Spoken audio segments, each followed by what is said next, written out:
semuanya, kembali lagi dengan saya Foni. Nah, di video kali ini eh, ingin menjawab kembali ada pertanyaan dari teman-teman yang bertanya bagaimana caranya memiliki hubungan yang sehat, gitu ya.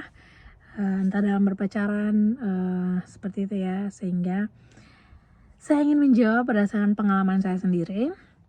Seperti yang saya sudah bilang dalam video-video sebelumnya bahwa saya sudah melalui lumayan banyak fase hubungan gitu ya. Artinya sudah punya lumayan banyak pacar sebelum-sebelumnya gitu ya. Melalui berbagai macam tipe hubungan, dan dari semuanya itu saya belajar bahwa ternyata untuk memiliki hubungan yang sehat, yang paling penting adalah yang pertama komunikasi gitu ya. Komunikasi. Kenapa komunikasi? Karena dari pengalaman saya sebelumnya gitu ya, di hubungan sebelumnya, karena saya tidak mampu mengkomunikasikan apa yang saya mau, apa yang saya pengen, apa yang saya harapkan dari sebuah hubungan dari awal sebelum hubungan itu berjalan, sehingga akhirnya ketika hubungan itu sudah berjalan dan tidak sesuai dengan apa yang saya mau, apa yang saya harapkan, saya dapatkan dalam sebuah hubungan, membuat saya akhirnya frustasi gitu ya, stres, dan akhirnya melampiaskan itu kepada diri saya ataupun kepada pasangan saya, sehingga membuat hubungan itu tidak berakhir dengan baik seperti itu ya. Atau karena misalnya kita tidak mengkomunikasikan apa yang kita mau, sehingga ujung-ujungnya ternyata beda jalan, ternyata beda keinginan, beda rencana untuk masa depan nanti kayak gitu. Nah, sehingga dari kegagalan itu saya belajar gitu ya, untuk mengkomunikasikan apa yang saya mau, apa yang saya harapkan dari sebuah hubungan sebelum saya memulai hubungan tersebut. Jadi katakanlah kalau misalnya ada cowok yang suka sama saya misalnya kayak gitu, contohnya kayak si Matthew, suami saya yang sekarang gitu ya. Itu dulu waktu kita pacaran, sebelum kita pacaran gitu ya, waktu dia menunjukkan tanda-tanda bahwa dia pengen serius dengan saya, dia pengen menjalin hubungan dengan saya karena kita cuma teman sebelumnya gitu ya. Saya belajar untuk mengkomunikasikan kepada dia dari awal apa yang saya mau. Misalnya contoh, saya pengen hubungan yang serius, jadi kalau misalnya kamu tidak punya niat untuk cari hubungan yang serius, kamu cuman mau iseng-iseng, cuman mau ngisi waktu, maka I'm not up for it gitu. Maksudnya kayak ya saya tidak mencari hubungan yang seperti itu. Jadi we better be friends gitu ya, daripada kita paksa menjalin hubungan dan akhirnya saya kecewa, saya benci sama kamu, kita tidak jadi teman, walaupun I never hate my ex. Karena saya selalu punya hubungan yang baik dengan pasangan mantan-mantan saya, karena saya selalu mengakhiri hubungan dengan baik gitu ya. Terlepas dari pahit ataupun tidak gitu ya, yang membuat alasan daripada kenapa kita berpisah seperti itu.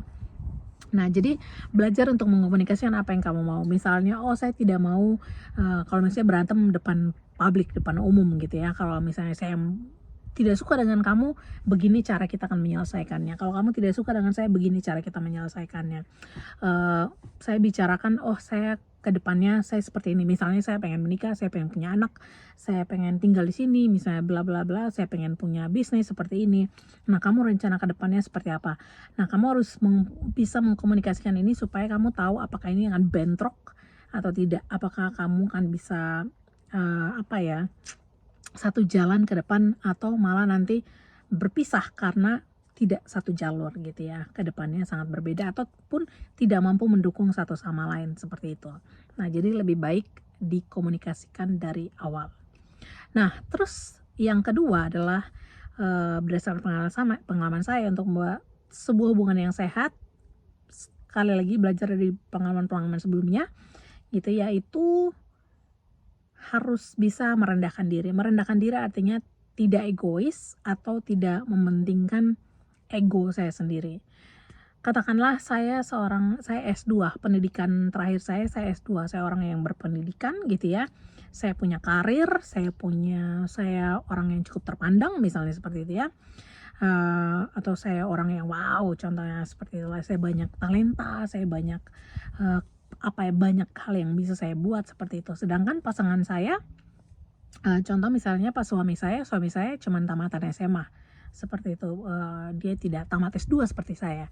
Nah, dalam hal ini gitu ya, kita harus mampu menempatkan pasangan kita itu selevel dengan kita, bukan karena kaya miskinnya dia, ataupun bukan karena saya lebih menghasilkan uang lebih banyak daripada dia, ataupun saya lebih berpendidikan daripada dia atau tidak, seperti itu. Jadi harus benar-benar selevel, benar-benar sama, menempatkan posisi diri sama dengan pasangan kita, terlepas dari latar belakangnya dia, terlepas dari masa lalunya dia, terlepas dari pendidikannya dia atau uang yang dihasilkan, seperti itu. Sehingga nanti kita tidak akan hitung-hitungan, misalnya seperti itu. Ketika dia ingin menyampaikan pendapat, kamu, saya gitu ya, kalau misalnya suami saya ingin, pacar saya ingin menyampaikan pendapat, ya saya harus bisa, oh ya bagaimana pendapat kamu, seperti itu. Bukan karena alah lu cuma tamatan SMA doang ngerti apa sih, misalnya kayak gitu ya. Gue kan tamatan S2, lebih pintar, udah diem gitu, shut up gitu ya, listen to me misalnya kayak gitu. Ya enggak gitu ya. Jadi benar-benar kita harus kayak saling saling menghargai gitu ya, makanya menaruh pasangan kita selevel dengan kita. Nah, itu 2 tips pertama yang akan saya bagikan buat kalian.